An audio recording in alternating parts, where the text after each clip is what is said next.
የሞኝ ዘፈን ሁልጊዜ አበባዬ ነው ይባላል።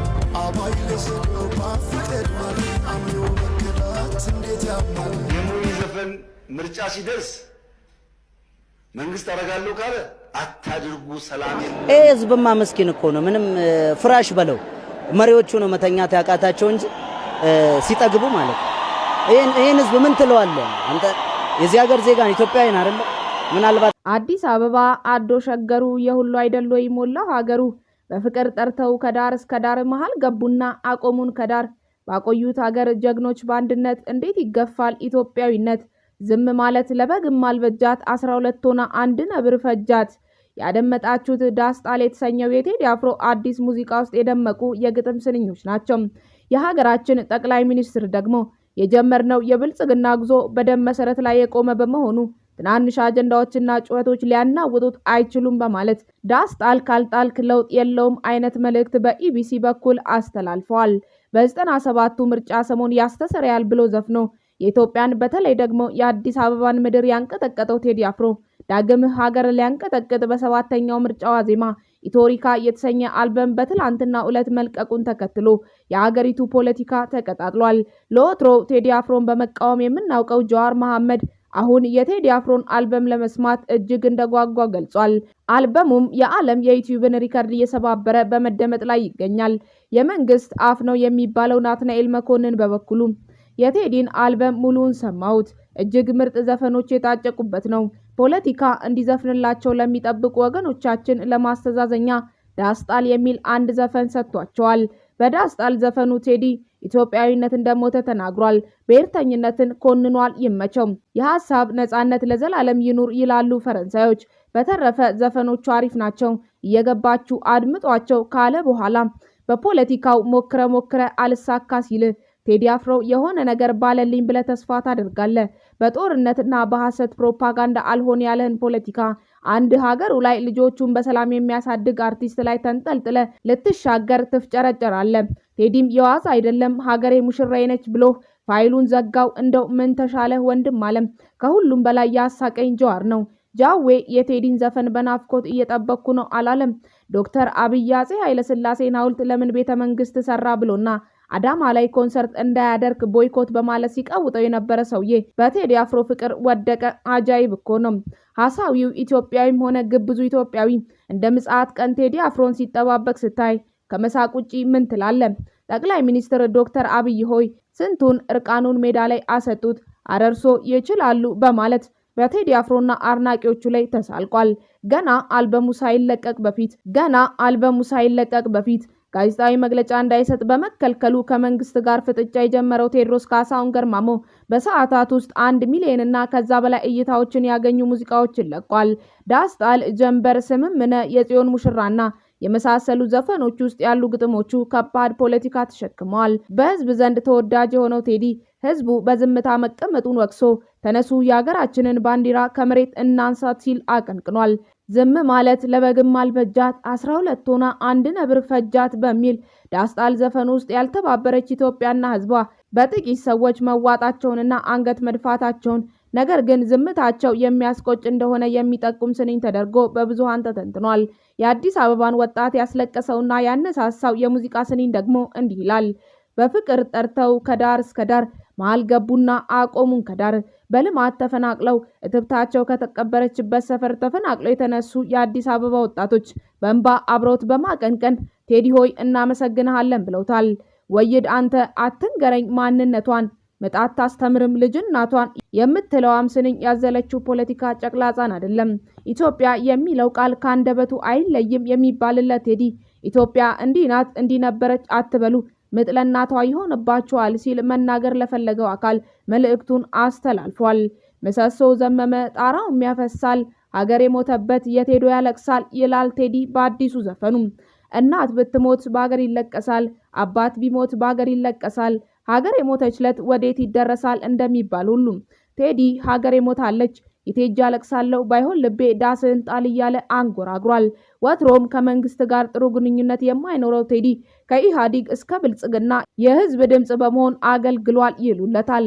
ይሄን በጥላቻ ይሄንን ሲወቅሰው ያኛው በጥላቻ ሌላውን ሲወቅሰው መለየት አቃተን የሚበጀንን ሰው ብሎ አቀንቅኖ ከቀድሞ ጠቅላይ ሚኒስትር መለስ ዜናዊ ጋር አይን የተወጋጋው ቴዲ ምንም እንኳን ወዲያውኑ መንግስት አጸፋ ባይሰጠው ቆይቶና ረሳስቶ ሰው ገጭ ተገርለሃል በማለት ለ2 ዓመታት በስር እስከ መቆየት አድርሰውታል። አሁንም ከለውጡ መሪና ፓርቲያቸው ጋር ሰጣ ገባ የገባው ናአት ብሎ በለቀቀው ዘፈኑ ነበር በዝምታ ቆይቶ የሰነበተው ቴዲ ዘውጊያው ወረው ድንበር ማላውን የረሳ ሳሪያ ለመልማል ዛሬም በልፋላ ፍሬሳ በማለት የአረንጓዴ አሻራ የመንግስት ስትራቴጂን ወቅሶ አልፏል። አርናቂዎቹ ልክ በኢህአዴግ ጊዜ እንደተፈጠረው በአሁኑም መንግስት አረሳስቶ አንድ ነገር እንዳያደርገው እንደፈራ ሲነገር አስተውለናል። ታላቁ ሰው ካሊል ጅብራን ታላቅ ዘፋኝ ማለት ዝምታችንን የሚያዘይምልን ነው ይላል።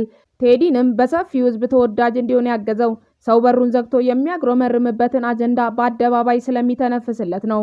ቴዲ ይህንን የሚያደርገው ነፍሱን ሸጦ ነው፣ የሚከተለውን ሳያውቅ።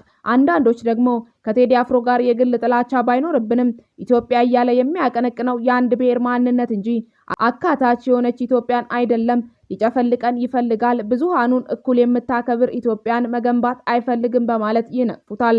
ቴዲ ከመንግስት ጋር ከፍተኛ ፍጥጫ ውስጥ መግባቱን የሚጠቁመው ሌላኛው ክስተት ደግሞ የመንግስት ሚዲያ የሆነው የኢትዮጵያ ፕሬስ ድርጅት ስለ ቴዲ አፍሮ አዲስ አልበም የለጠፈውን ጽሑፍ ብዙም ሳይቆይ መልሶ ማጥፋቱ ነው።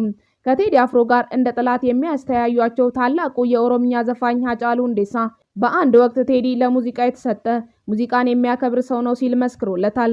ነፍሱን ይማረውና በሚሰራቸው ሙዚቃዎቹ በወኔውና በግጥም ይዘቶቹ የሚደነቀው ሃጫሉ ከቴዲ አፍሮ ጋር ይሰራ እንደሆነ ሲጠየቅ ዘፍነንም እኮ እናውቃለን፣ ሐሳቤን እስካልተቃወመኝ ድረስ አብሬው እዘፍናለሁ በማለት ለመከፋፈል የሚሞክሩ አካላትን አፋስ ይዟል። ሃጫሉ እንግዲህ ስለ ቴዲ አፍሮ ያለው አመለካከት ነው። በሌላ ቃለ መጠይቁ ላይ ሙዚቃ ህይወቴ የሚለው ዘፈኑን እንደሚወድለት ተናግሮ ያውቃል። ቴዲ አፍሮ ስለ ሃጫሉ ያነሳበትን አጋጣሚ ባናስታውስም ህልፈቱ በተሰማ ወቅት ልባዊ ሐዘኑን ገልጿል።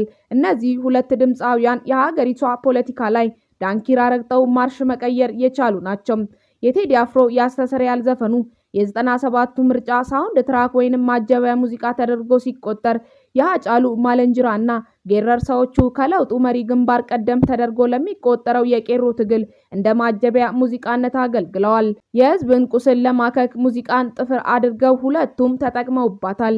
ስማቸው ከመንግስታት አፍና አይምሮ ውስጥ አይጠፋም። ሁለቱም አስፈሪውን ህወሓት አፍንጫው ስር ሆነው ተሟግተውታል። አሜሪካ ላይ ቁጭ ብለው አላቅራሩም። ቴዲ አፍሮ ምን ይዤ ልመለስ ወደ እናቴ ቤትና አልሄዳለ እግሬ አልሄዳለ እያለ ከስደት ለመመለስ የማትመቸውን ሀገራችንን ሲገልጣት፣ ሃጫሉ የኦርማ ደቁነ መንዲቡ ገሉነ መዲባ በግርድፉ የሰው ሀገር መሄድ ሳይሆን መመለሱ ነው የሚከብደው እያለ ዞሮ ለማየት አለመድላቷ ላይ ተቀኝቶባታል። ላመኑበት ሀሳብ በላቀ የጥበብ ደረጃ ሀሳባቸውን አደራጅተው እንቁ የህዝብ ልጆች መሆንም ችለዋል። ታላቁን የጥቁሮች ኩራት የሆነውን የአድዋን ድል አንዱ በአማርኛ አንዱ በአፋን ኦሮሞ ከሽነውታል። ሃጫሉ ሁንዴሳ ስለ አድዋ ባቀነቀነበት ሙዚቃው አይደለም የኦሮሞ ጀግና የኦሮሞ ፈረስም ሊወደስ ይገባዋል የሚል ጽንሰ ሐሳብ አንስቷል። ሃጫሉ የሙዚቃውን ሐሳብ ለማንሳት ያነሳሳውን ምክንያት ሲገልጽ አድዋ ላይ ኢትዮጵያን ሁሉም ብሔር ሁሉም ማህበረሰብ ደሙን አፍሶ ደሙን ከስክሷል። ነገር ግን የሚዘመርላቸው ጥቂቶች ናቸው። ለዛም ነው ያልተዘመረላቸውን የኦሮሞ ጀግኖችና ፈረሶችን ለመዘከር የተነሳው ሲል ተደምጧል። ስለ አድዋ ባቀነቀነው ዘፈኑ ባያይ አይኔ ብረቱ ያውቃል ስለ እውነቱ እንዲል ቴዲ አፍሮ ሃጫሉ በዘመኑ ተወልጄ ሳይሆን የማቀውን ታሪክ ነው የሚዘፍነው የሚል ሐሳብ አክሏል። ኢጆሌም ቢየኮ ጀጀባዳ መሌ በቴዲ የአድዋ ዘፈን ውስጥ የምታስተጋባ የኦሮምኛ ሐረግ ናት። ሙዚቃን ከነ ሙሉ ክብሯ ልክ እንደነ ማይክል ጃክሰን እና የሬጌው ንጉስ ቦብ ማርሊ ቴዲም ለኢትዮጵያ አልፎም ለአፍሪካ አንድነት ልቡን ሰጥቶ እየሰራ ይገኛል። በጥቁር ሰው አልበሙ ላይ ኦ አፍሪካዬ በሚለው ዘፈኑ ብርድ አይሞቅም በጋ አይበርድም ማንነት ያው ነው አይለወጥም ያለው ቴዲ ማንነቱን ሳይቀይር በስድስተኛው አልበሙ ራሱን ቴዲን ሰምተነዋል። ስምምነ በማለት በጉራጌኛ ስልት የሰራት ሙዚቃ ውስጥ እንዴት ስለለየን ፍርደ ገምድል ዳኛ አባይ እየሞላ እንጎላለን እኛ የምትል ቀለል ብላ ጥልቅ ትርጉም ያላት ግጥም አስቀምጧል። ቴዲ ፖለቲካውን ከመንቀፍ ባለፈ የሚያመጣው ለውጥ ወይም ተስፋ የለም ብለው የሚተቹት አሉ። ይህንን ለማስቀረት ይመስላል ኢትዮጵያን በትልቅ ተስፋ አጅቦ ጽዮን ሙሽራዬ እያለ ድል ባለ ሰርግ ሞሽሯታል። የት ወለም ዘለምት ያለሽ አምሳለ ጦቢያን ስንድር እያየሽ በአርማሽ ይሰረግ ጽዮን ሙሽራዬ የቄዳር አበባነሽ ኢትዮጵያዬ ባለ 3 ቀለም ነጠላሽ ጥለቱ አንቺ አይደለሽም ወይ የፍቅር እናቱ እያለ ጀንበር በሚለው ዘፈኑ የናፈቃትን ኢትዮጵያ ደርሶ እስኪያያት በተስፋ ነጭ ልብስ አልብሷታል። ይቀጥልና እልል እንደማለት ጽዮን ስትዳር ሰው እንዴት ይቆማል ዝም ብሎ ከዳር በማለት አሁንም በድጋሚ ዝም ባዮችን ታዝቧል። ቴዲ የህዝቡን ዝምታ ሲጠላ ይህ የመጀመሪያው አይደለም። ያስተሰርያል በተባለው ነውጠኛ አልበም ውስጥ ኡኡታዬ በሚለው ዘፈኑ ዘመን ያገነነው ጅብ ቆሟል ከበሬ አፌ እንዳታስበላኝ ባለመናገሬ በማለት ዝምታ ወርቅ ነው አባባልን ማጣጣሉ የሚታወስ ነው። ኢትዮሪካ አልበሙን በዩቲዩብ ገጹ ሲለቅ በመጀመሪያ ደረጃ ወደ ህዝብ ጆሮ የደረሰው ጀንበር የተሰኘው ሙዚቃው ነው። ይህ ሙዚቃ ጀንበርን እያነጋገረ ባለፉና ሐምሌ መስከረም ላይ ባየንሽ እያለ መምጫዋን ይናፍቃል። በሄዱና እነ ሐምሌ ያለው የወቅቱን አገዛዝ ነው በማለት የተነተኑትም አልጠፉም። በዘፈኑ ማገባደጃ ላይ አሁን ከቀኑ 11 ሰዓት ነው በማለት የተሰማው የቴዲ አፍሮ ድምፅ ምናልባት የኢትዮጵያ 11ኛው ሰዓት ላይ መድረሱን እየጠቆመ ይሆን የሚል ጥያቄ አስነስቷል። መሬማ ሲል በሰየመው ዘፈኑ በየመን ሰንዓ፣ በዱባይ፣ በካታር እና በተለያዩ የአረብ ሀገራት ያሉ ኢትዮጵያውያን እህት ወንድሞቹን አስቦበታል። ሶሻል ሚዲያውን ስንቃኝ ብዙዎች በእንባ ሰምተውለታል። የቴዲ አፍሮ አዲስ አልበምን እንድትዝናኑበትና ስለ አልበሙ ያላችሁን ሀሳብ አስተያየት እንድትሰጡ እየጋበዝን ለዛሬ አበቃን።